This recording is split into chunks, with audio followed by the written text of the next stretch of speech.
Into the Valley of Roses, ins Rosental. Deep in the night in the Valley of Roses lived a lady. The valley was not empty, nor was she alone there. The valley had a bounteous supply of apples, which visitors came periodically to enjoy. But the apples were not the only thing that drew the visitors. They came also to see the lady herself.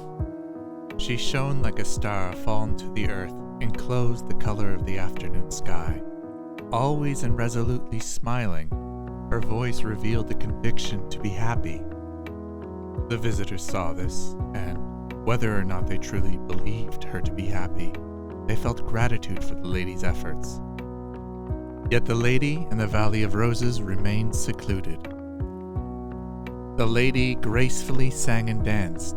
It brought her joy to sing and dance along with some of the old songs of the world and share those songs with those who made their homes in the Valley of Roses.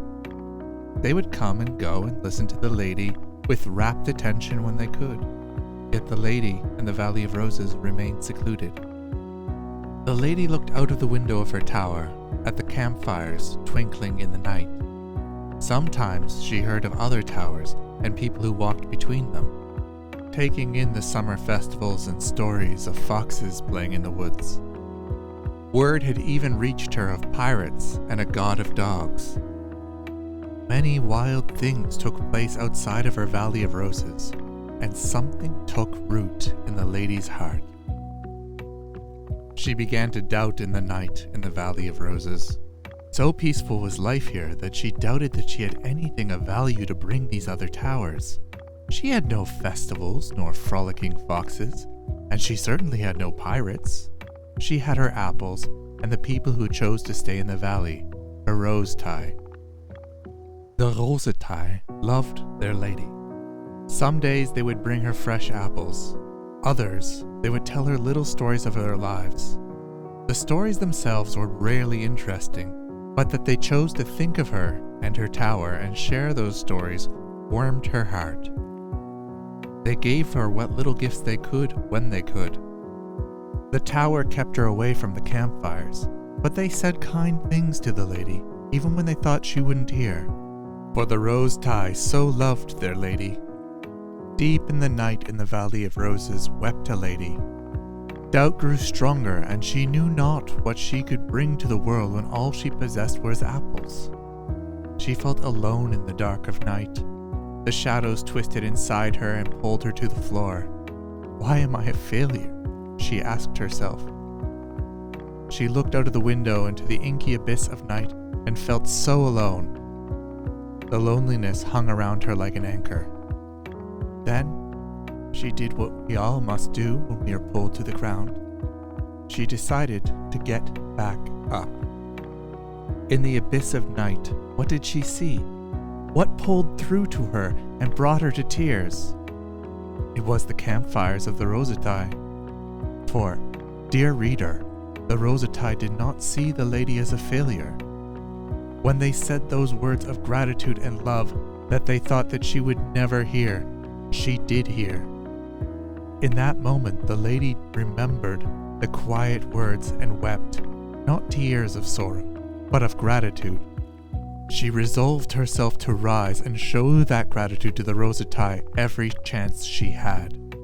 The Rosental loved their lady, and she loved her Rosental. A wandering shepherd from a distant land, perched upon the hillside of the Valley of Roses, did hear the lady's cry, and it touched his heart.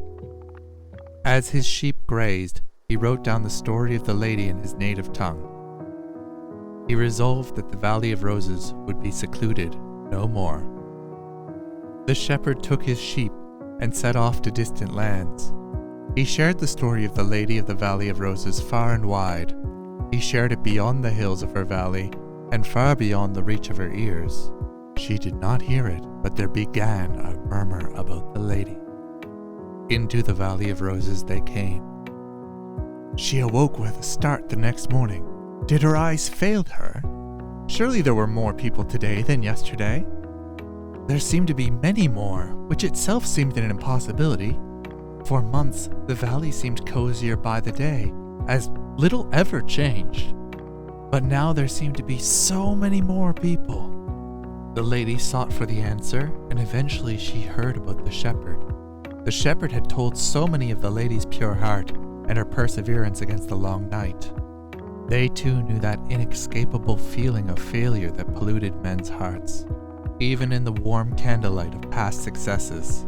They too knew the seduction of surrender, and they heard the story of the lady and her determination to keep forging ahead. These words touched their hearts, so into the Valley of Roses they came. Soon, the lady was surrounded by more faces than ever before. Her windows looked out upon a sea of stars forming a constellation around her. Her gratitude never wavered. She looked down from her tower and smiled, maybe a little bit more genuinely than before.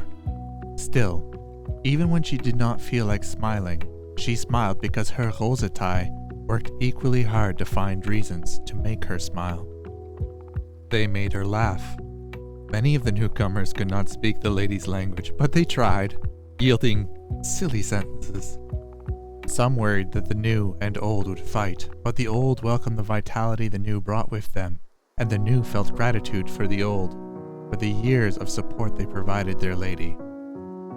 Both old and new Rosental knew themselves just to be Rosental before long, and the warmth of her Rosental pushed the lady to reach out to all manners of towers, those with foxes and summer festivals, and those coming from worlds even further away than the shepherd had so long ago. They made fresh contacts, and the lady had learned that all of her doubt was for nothing. So, to this day, the lady dances and sings and spreads happiness to lands far beyond the hills of the Valley of Roses.